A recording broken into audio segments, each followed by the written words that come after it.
It's always been very fascinating to me how the mind works, right? We have thousands of thoughts a day, but for some reason, certain ones take hold and never really leave. I mean, I'm 38 years old, and I've been thinking about paddling the entire Margaree River from source to sea for almost 30 years.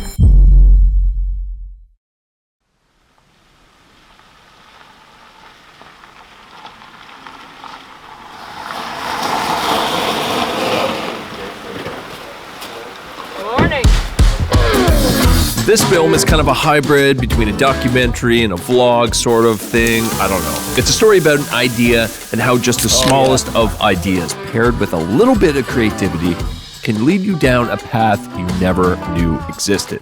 Which is fitting because while editing this film, I had another idea that seemed better than the original idea. A lot of ideas going on here. And so I scrapped the whole project and started from new. But let's not get ahead of ourselves and wheel it back to where this idea originally started.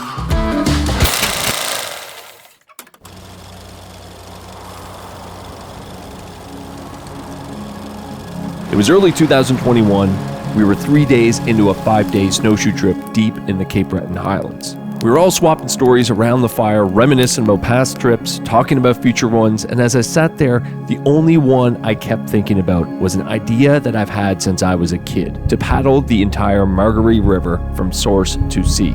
And little did I know that that one small idea would lead to one of the most memorable trips I've ever been on and open my eyes to a whole other world of possible adventures right here in my backyard. The only thing left to do was find people to come on the trip with me.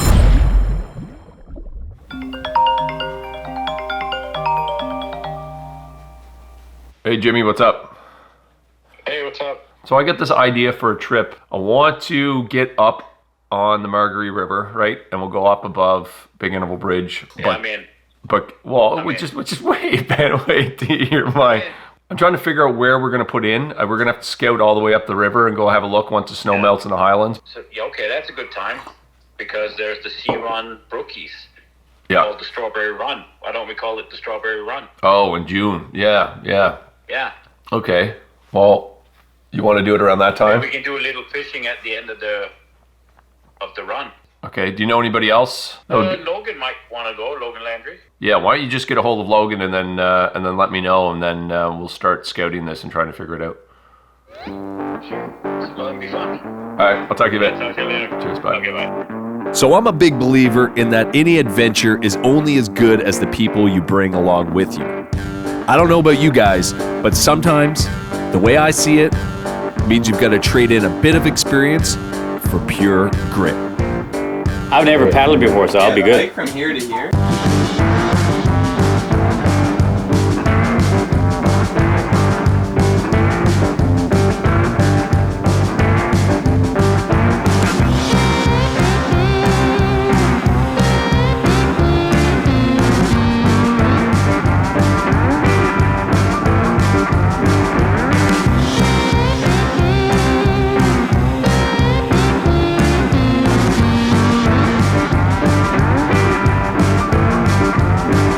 Here we are at the launch spot. We've got a 600-meter portage of all the gear through back there down to the river, and then we're gonna hopefully not die. At least it's not windy.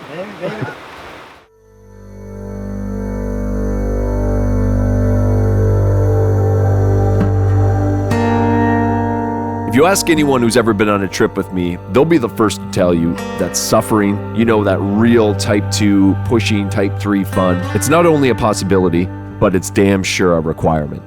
I want to be wet, I want to be cold, and I want to question why in the hell I'm there in the first place. I mean, to some people, these things might seem crazy and might not even be important, and that is totally fine. But in my experience, coming face to face with adversity and pushing yourself beyond what you thought was possible is the sweet spot for personal growth and where bonding on trips like this takes place.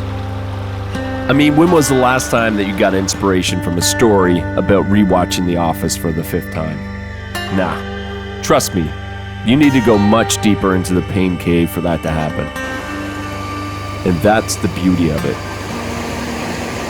Now you have to be aware that we can't just cross whenever we want. We're just gonna scout the river. There's a Well, we tried to go through this set of rapids, and then I went down, there's another one. So we're just gonna pop the drone up, take a look around, and if there's like 4 sets of rapids for the next like kilometer, then we'll just take everything out and portage it. But if it's just this around this bend, then we might just be able to keep everything in canoes, either rope it or just carry the canoes and slide them across the ground. Hopefully, yeah, we'll just walk them down for a little bit. Avoid a lot of this stuff and avoid getting gear soaked and wet. Wrapping canoes around rocks.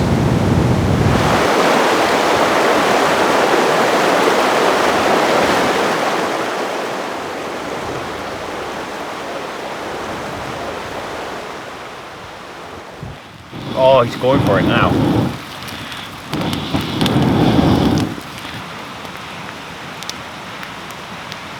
Went pretty well, eh? We came down over the hill, 2 boats in hand, and made it through some pretty tricky rapids and didn't manage to spill a boat too bad. So I would say it was a success.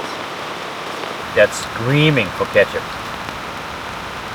Huh? Yeah. Oh my God, yeah, some freaking ketchup with that. It was amazing to be up this high in the river because I'm usually much further down the river, and this is a very different part and the feeling of the river, so was just adding more affection and appreciation for this place. So it was really cool.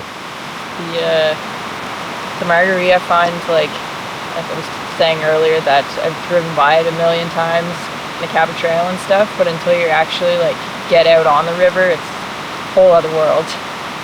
So pretty stoked to get back out here. So far, this place is pretty magical up here.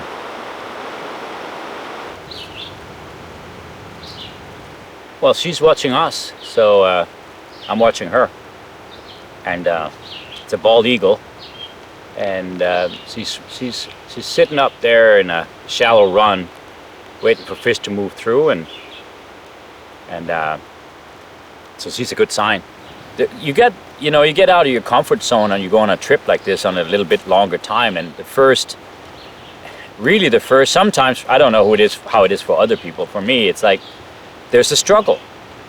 And then when you finally find your groove, it's like, I don't want to go back to civilization. I don't want to turn on my phone. I don't want to do anything. I just want to keep, eating the stuff and fixing my tent and making my nest and looking at this, and just like camp life. You just want to have it continue forever.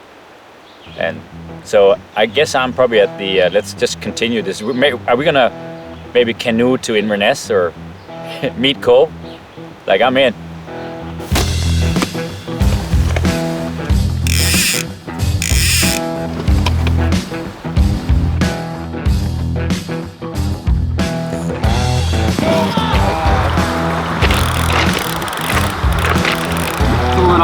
Little trout. There you go. I'll probably get another one.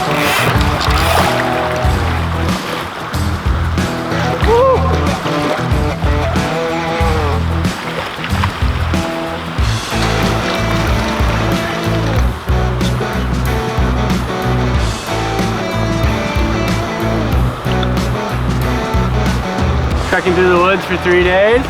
Finally made it down here and we got some fish, so it made it all worth it. It was just so special to be able to see the river in its entirety. There's only so many people that have been fortunate enough to do that, so I can't thank you guys enough for the opportunity.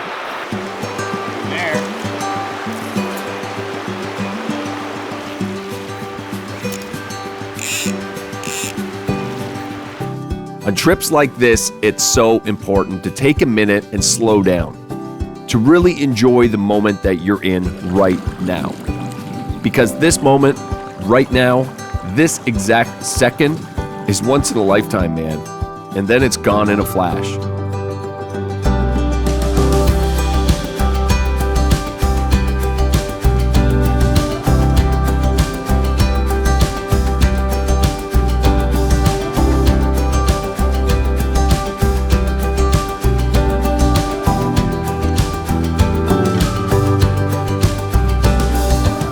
Now, if you would have told me, I mean the young me, that I'd be sitting here editing this film all because of a small idea to start this business, I would have told you that you were crazy. So let this be a reminder to everyone who watches this film that any idea paired with a bit of creativity can lead you down a road you never thought possible. You just got to find the idea.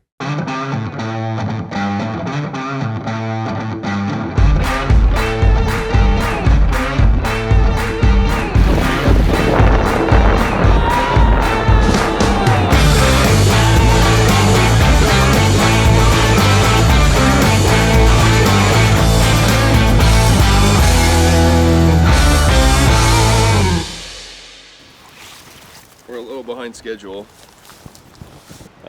We're underneath Cape Clear. I'm doing a little trick that I learned in Pollett's Cove. Tape the phone to the drone and fly it up to Cape Clear with their cell service. So I'm gonna press send on this, send it up.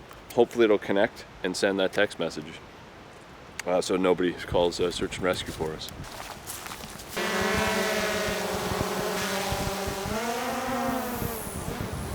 Five minutes later.